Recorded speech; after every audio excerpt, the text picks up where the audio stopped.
Bueno, tenemos el lujo, el honor, el placer de entrevistar a un gran arqueólogo. Se trata de Miguel Vila y que nos va a hacer hoy un recorrido. Vamos a conocer un poco más y os vamos a transmitir a todas las personas que no conocíais este enclave, ¿no? Que parece que Marbella es todo diversión, copas, bares, fiesta.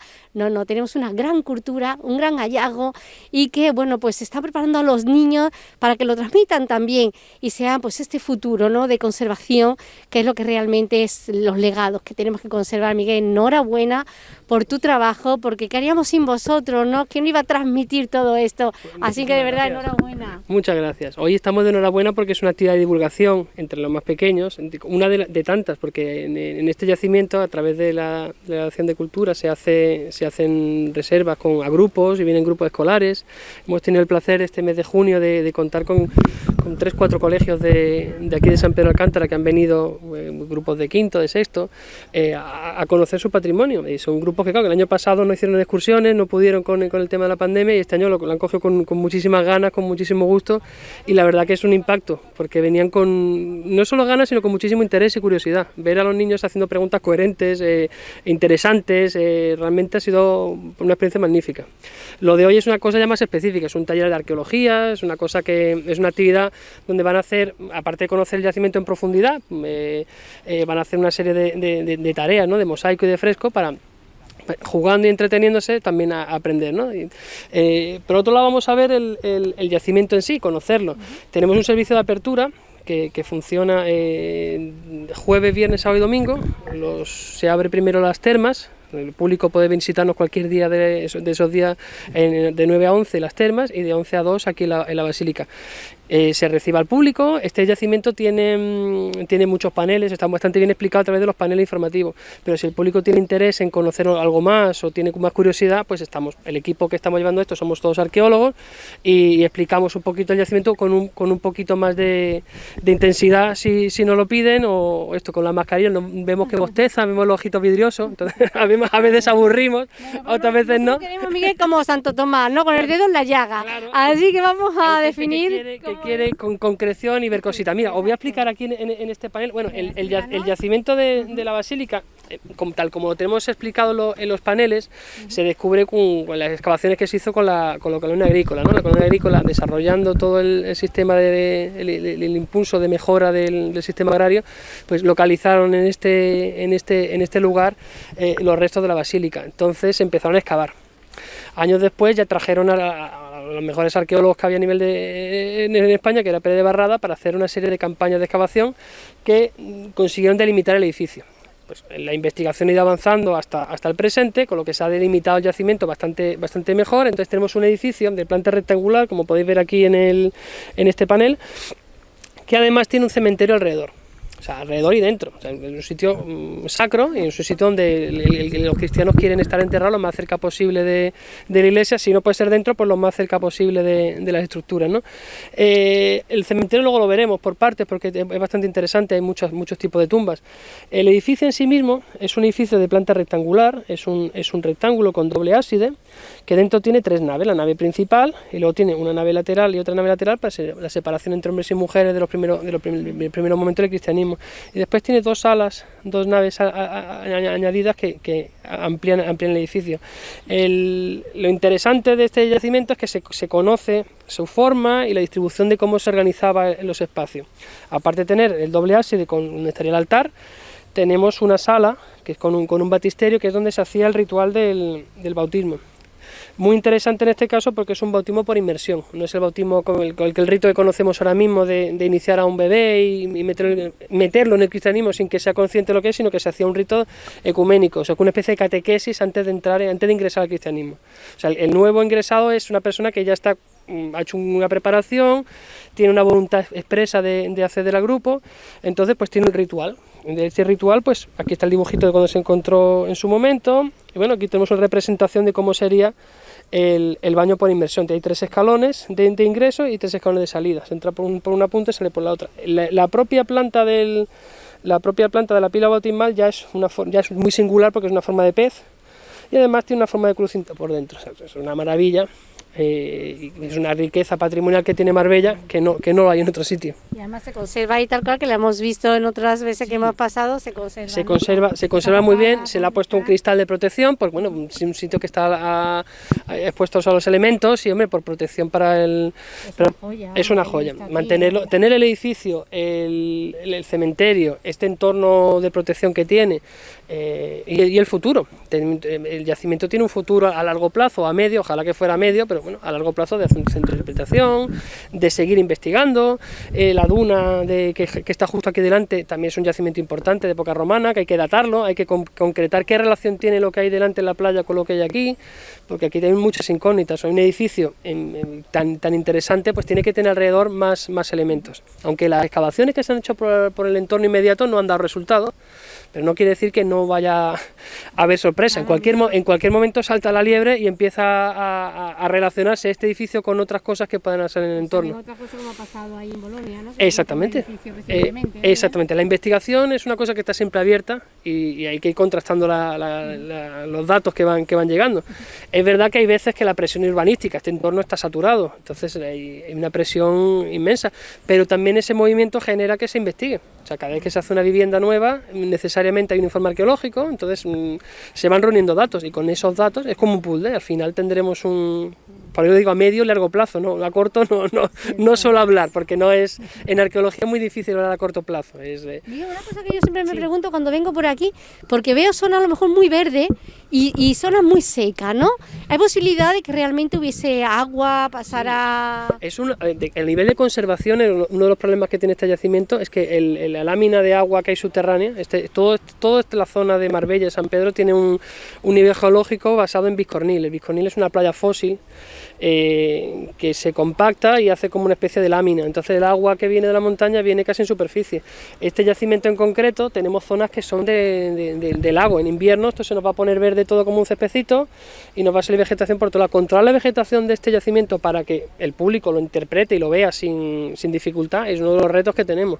O sea, aquí tanto nuestro trabajo en este yacimiento se llama el proyecto de limpieza y conservación. O sea, hacemos la apertura, limpieza y conservación, hacemos las tres cosas. Por uno tenemos que controlar un poco que esta vegetación no se nos venga arriba como lo tenemos por fuera, como también detectar patologías, daños que se están produciendo en el patrimonio. O sea, que hacemos un poco los tres factores. Recibimos al público y al mismo tiempo detectamos todas las patologías. Una gran labor. Bueno, cuéntanos alguna anécdota que te haya acontecido, que te pregunta, qué inquietudes hay. Mira, me ha sorprendido muchísimo este año con los niños que siempre les soltamos alguna cosita de concienciación sobre el expolio, ¿no? Pues nos preguntan, ¿y si encuentro algo? Por ejemplo, pues una duda que tan jóvenes te plantean y me parece súper interesante, que sepan que no se puede coger del campo cualquier cosa, que hay que comunicarlo a las autoridades, que llevarse algo del campo representa descontextualizarlo de su lugar. Por ejemplo, aquí sabemos que tenemos tumbas de una arqueología bajo imperial hasta tardía, ¿no? Del siglo IV hasta el siglo VI, pero las sabemos que son esas fechas por la cerámica que acompaña al difunto. Hay ajuares completos, hay jarras, hay broches, hay ciertos elementos que acompañan al difunto, pero otras veces son material de revuelto que está en el suelo, ¿no? Pero ese material data. Nosotros los arqueólogos, en cada paquete de tierra, con un fragmento por pequeño que sea, a veces nos da una pista que para nosotros es maravilloso porque nos fecha algo. Y para un usuario lo coge, se lo lleva, lo descontextualiza, tiene su gracia en tu estantería, pero acabas de quitar una pieza al puzzle que nos cuesta mucho completar. Entonces, por eso, y que los niños pregunten ese tipo de cosas y que se han ido, pues, es que ha sido 3 o 4 preguntas y digo, oye, mira, parece que el Tetadeo Jones y los dibujitos y Dora la Exploradora y tal, pero sirve para concienciar, la verdad que viene muy bien, nos da una excusa para que también aprovechar, conocer el patrimonio local, pero también concienciar sobre temas más importantes, pero viene muy bien. Respecto a otro tipo de preguntas, no, la verdad que los chicos preguntan mucho por los difuntos, ¿no? Le llama la atención el tema de que se entierren el cuerpo entero, ¿no? Porque ahora también hemos cambiado el rito y ahora en en nuestra familia nos estamos incinerando, que es como se enterraban los romanos en el siglo I. Entonces, hemos cambiado. ¿Dónde han ido esos Claro, restos? ¿Y dónde están los huesos? También nos preguntan, sí, es vamos a ver alguno, digo, no, en este caso se excavaron en su momento, años 30 y después en los años 80 y en los años incluso 2000 se han hecho excavaciones y los muertos están en los almacenes de los museos, ¿no? Del Museo Nacional tiene una parte y el Museo Provincial de Málaga tiene otra. Entonces, pues, que también es una riqueza que tiene este patrimonio. Parece que es un patrimonio robado, pero tener presencia a nivel nacional, estar en una vitrina en el Museo Arqueológico Nacional, pues todos los yacimientos de España no lo tienen, y este sí lo tiene. Pero lo que vemos que eran listos, sabían ubicarse, sabían dónde poner sus edificios, Sí, y todo, como este que tiene un enclave. Tiene la orientación, tiene su simbología dentro del cristianismo, pero además que el aprovechamiento de los yacimientos de la costa malagueña es espectacular. O sea, Marbella es un ejemplo porque coincide que tiene 3 yacimientos señeros, ¿no? La villa de Río Verde y las termas y pero claro, te abres a Estepona, tiene la Villa de las Torres, sigues, o sea, puedes hacer un recorrido a la costa malagueña, para una ruta romana muy interesante. Benalmádena, Torremolinos tiene tapado, pero Málaga también tiene una maravilla, Rincón de Victoria, que hasta Tolox, o sea, te puedes, la Torró, la costa entera de villas romanas es una visita muy recomendable. Esto con la senda litoral se ha hecho mucho más amable el paseo, pero hay unos buenos recorridos. Gracias por las recomendaciones, Miguel, no esperaba menos de ti. Bueno, ¿qué recorrido están haciendo ahora? ¿Qué se le está enseñando? ¿Por dónde empieza y cómo finaliza el recorrido? Los chicos están haciendo una visita, sí, ellos están haciendo una visita. Primero se les ha explicado lo que es el cementerio, cómo funciona el rito de enterramiento. Se enterraban familias enteras, ¿no? Porque vemos algunas que están juntas y otras que están... Hay algunas tumbas más amplias que pudieron funcionar como pequeños panteones, y luego tenemos tumbas pequeñas individuales que se adaptan a la forma del individuo, tumbas muy largas que serían para un tierro como yo, o tumbas pequeñitas, incluso infantiles, ¿no? Por ejemplo, esta que tiene la cubiertita aquí delante, pues puede ser una tumba infantil si es así de pequeña, que como está bien enterrada, pues no sabemos si es su tamaño, pero bueno, ahí donde están los chiquitos vamos a ver alguna tumba claramente infantil. También vemos una evolución en el tipo de enterramiento. Hay tumbas que son rodeadas de piedras, otras que son hechas con ladrillos y con tejas de romana, la teula. Vemos tipos de cubierta. Esta, por ejemplo, tiene la cubierta plana de teula, una teja de cerámica, pero tenemos otras que tienen cubierta de piedra. Entonces, ahí vemos una evolución en el cambio del ritual. No es lo mismo enterrarte con una teja que encargar una lápida, una alhaja que sea la que te cubra. O sea, implica una diferenciación social. Tampoco el sitio, estar fuera de la iglesia o estar dentro. Dentro de estar dentro o fuera, estar en la periferia o estar en la sala central. O sea, hay una jerarquización del espacio. No todo el mundo podía estar todo el mundo querría estar lo más cerca del altar, que lo deseamos, y esa es la realidad, que siempre hubo rico y pobre, por supuesto. Esa es una de las características de este edificio, y entender un poco cómo funciona este mundo del ritual y de la muerte, que al fin y al cabo es una cosa que nos acompaña a todos, por ley de vida. O sea que...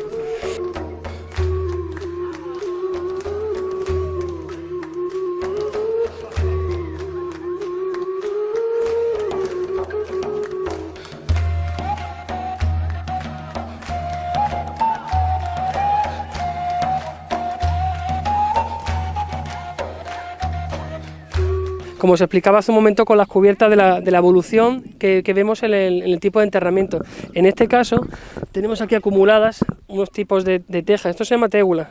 Son unas piezas de cerámica bastante grandes y se utilizaban en la época romana, perdón por el micro, se ponían así haciendo dos aguas, haciendo con una capuchina, y así se enterraba el difunto en fosa simple.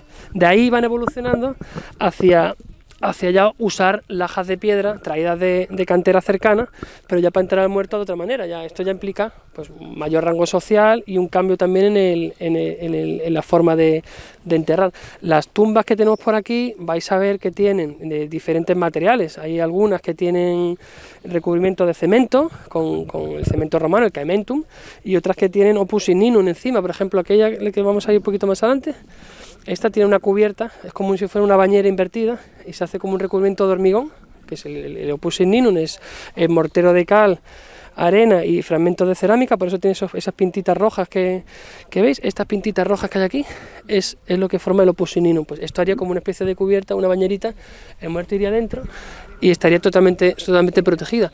Ya que estamos aquí, vamos a seguir avanzando en línea recta, vamos a hacer lo que sería el ingreso el ingreso para cómo sería el rito del bautismo. Esta sería la sala de los catecúmenos, de la iniciación al rito del bautismo, y una vez que ya tienes hecho el curso, ya tienes la catequesis hecha, ya pasas a la sala del baptisterio, como hemos comentado antes, que tiene la pila bautismal.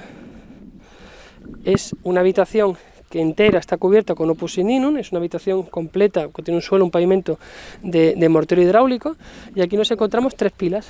Ahí al fondo hay una pila que son las paredes emergentes, que puede ser una interpretación, podría ser que fuera un pequeño aljibe, un depósito de agua para rellenar el agua de la pileta principal, de la pila bautismal. Pila bautismal, como hemos visto antes, que tiene una forma muy específica, es muy singular, la forma de pez, el recubrimiento que tiene el enfoscado, el acabado final es de opus sininum, como hemos visto, y luego los escalones de acceso y de descenso y después ascenso, ya como renacido, como cristiano nuevo, que ya ingresa a la sala principal, que ya una vez que ya eres cristiano, pues ya puedes pasar a la sala principal de la iglesia, ya que es este espacio. Hasta ese momento, hasta que no has complementado el rito del bautismo, pues no eres cristiano, no puedes acceder aquí. O sea, antes estabas en la periferia del edificio. Ahora aquí ya como nuevo cristiano, pues ya accede y tiene acceso al altar mayor, a ver el rito por dentro y a participar de la vida de la comunidad. O sea, Miguel, un hallazgo, un cofre, cuéntanos.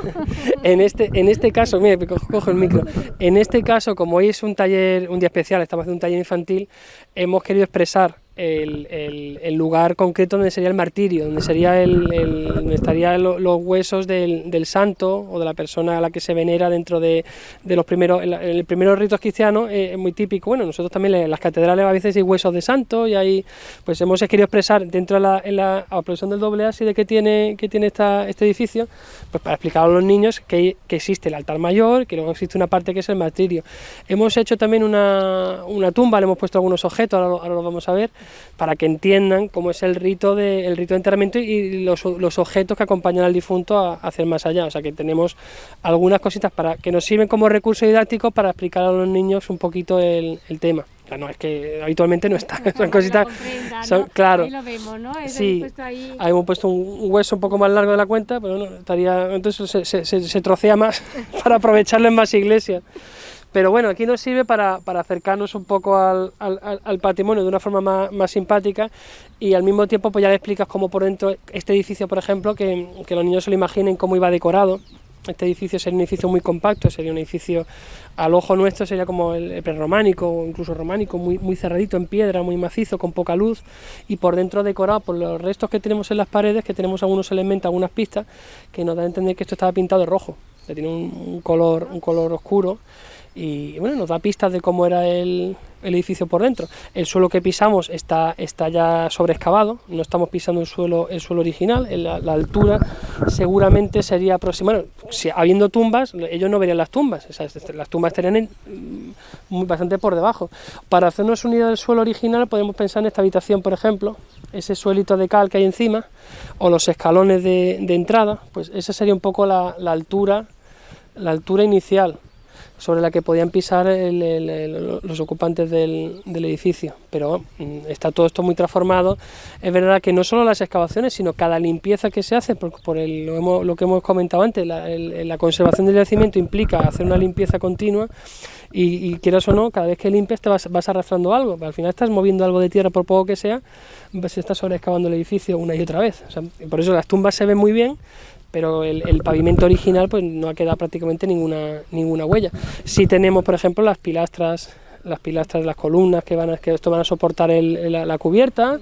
Tenemos la distribución interior del mismo. O sea, bueno, es un lujo contar con tantas pistas. Normalmente en arqueología se suele excavar un sector, excavas un sondeo, dos, haces una composición de lo que tienes, pero no llegas a tener el edificio completo a tu disposición. En cambio aquí pues es una suerte poder contar con el edificio, y que el edificio sea el que nos cuente las cosas. Nosotros podemos adornarlo, pero el edificio es el que está hablando solo, es él el protagonista, el que está explicando su función, la forma que tiene. Y luego, pues si se sigue excavando en algún momento, si la investigación continuara, pues seguro que hay más sorpresas, o concretar alguna de las cosas que estamos comentando. Hay que hacer un llamamiento, que se invierta más en todo esto. Hombre, Miguel, por supuesto. Que se invierta. Por supuesto. Bueno, es necesario, perdóname, que lo de invertir, que que se invierta en los yacimientos no es un tema baladí, o sea, el tener en Marbella elementos patrimoniales tan importantes a nivel nacional, porque esto es un edificio que tiene importancia a nivel nacional, las termas también lo son, no lo tiene cualquiera, pero es que aquí hay yacimientos que están más abandonados, hay yacimientos como Cerro Colorado, hay Río Real, yacimientos fenicios, o sea, que hay una cronología hay unos elementos, el Castillo de Marbella, o sea, hay una necesidad de fijarse más en el pasado, que es la base de nuestra actualidad, y no tanto el vivir el presente, porque el presente es muy efímero. A largo plazo, pues ¿qué nos quedará? Yo seguramente estos chalets pues, se irán derribando cuando pasen 100 años, porque muchos no tienen nada de valor estético ni siquiera, y hay cosas que tenemos que dejar para nuestro futuro, para las siguientes generaciones.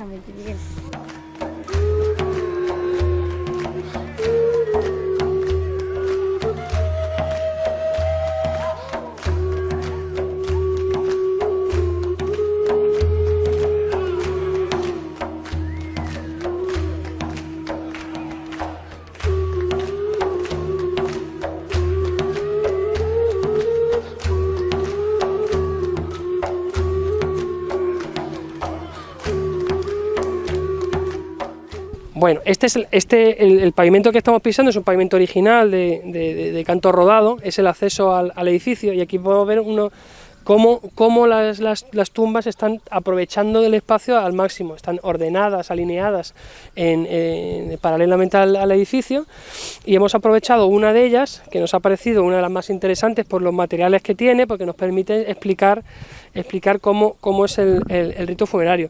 Hemos puesto una serie de objetos aquí para el taller infantil, están mezcladas las épocas un poquito, en época romana, pero nos sirve a nivel didáctico para explicar cómo funciona una tumba romana. El suelo tiene, como hemos visto antes, las cubiertas, una tégula, los laterales están hechos también con tégula, y luego tiene una cubierta, primero con una teja plana y después con la cubierta que hemos hablado antes de signinum.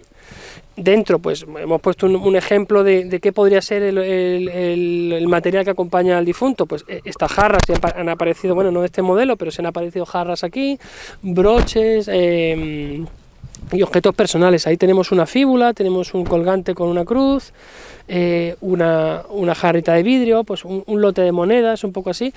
Buscamos un poco que los niños entiendan, porque claro, el taller que se ofrece hoy tiene una edad un arco de edad bastante amplio. Entonces, en el colegio no siempre han dado el tema romano, entonces para algunos niños va a ser casi una iniciación en el periodo, y para otros pues ya van a ser repetir conceptos que ya tienen. El taller tiene más de manualidad que de contenido histórico, evidentemente. Los niños van a acabar haciendo un mosaico, van a acabar haciendo un fresco, pero siempre ambientado y documentado en una base histórica.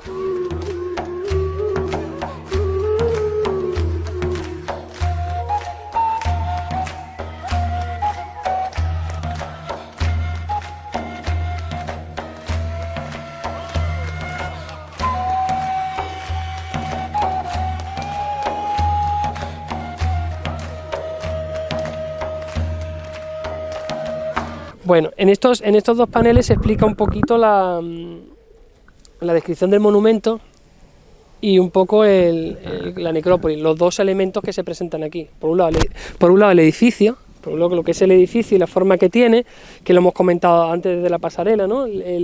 La nave principal, el doble ábside y tal, y aquí hay un gráfico explicando cómo funciona la necrópolis. Casi todas las tumbas, visto así de rápido, están orientadas este-oeste, la misma orientación que el propio edificio, y luego pues ya la ansiedad les lleva a cambiar la orientación y aprovechar el espacio. En esta esquina sí hay cortes de reaprovechamiento de tumba, una tumba que no respeta la anterior para ponerse a ellos. En el resto más o menos hay un cierto orden. Por ejemplo, la que hemos visto antes, que tenía el ajuar funerario, hay casi un orden de calles, están todas muy bien dispuestas, y eso genera un poquito que se aproveche el espacio y se respeta la memoria del anterior, que también es importante dentro de la comunidad. O sea, no perder la memoria de quien está antes enterrado y vas enterrándote seleccionando el sitio. Aquí ya implica que ya ha pasado suficientemente tiempo para que tú no recuerdes que el abuelo está allí y te montas tú encima. Entonces, hay un cambio generacional y un cambio de aprovechamiento. Alguna lápida, por ejemplo, sale decorada, esta es de mármol, que tiene esta forma en palmeta con incisiones. excursión, esta aparece en una de las limpiezas de las que se hicieron hace no mucho.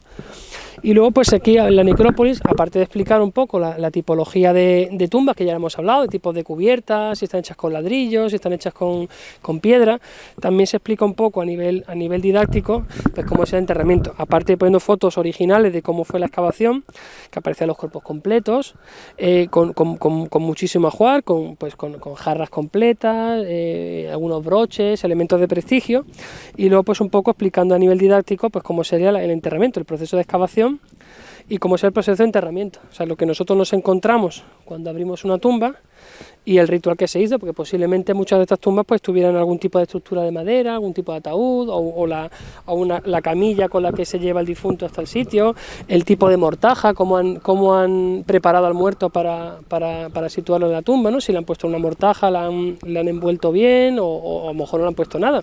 Hay mucha diferencia, si te ponen una mortaja la boca te la encuentras cerrada, pero si no tiene mortaja, pues hay partes del cuerpo que si están enterradas en vacío, pues se desplazan, las rodillas, las rótulas se desplazan, hay ciertos elementos parte del cuerpo que nos tenemos que fijar a la hora de documentar una excavación para ver si había un espacio vacío o han echado tierra encima, si tenía mortaja, si no tenía, o sea, todo lo que pasa en cualquier excavación es así, que se documenta todo exhaustivamente, pero cuando se trata del ritual de la muerte, más aún, porque todo lo que se ha hecho ha sido intencionado, o sea, la apertura de la tumba, el tamaño, los materiales que se han utilizado, la disposición del cuerpo, todo tiene un porqué. O sea, el momento que acompañamos a nuestros difuntos al más allá, pues tiene una significación y tiene, por tanto, un rito específico. Y la arqueología pues lo intenta documentar al máximo, por supuesto.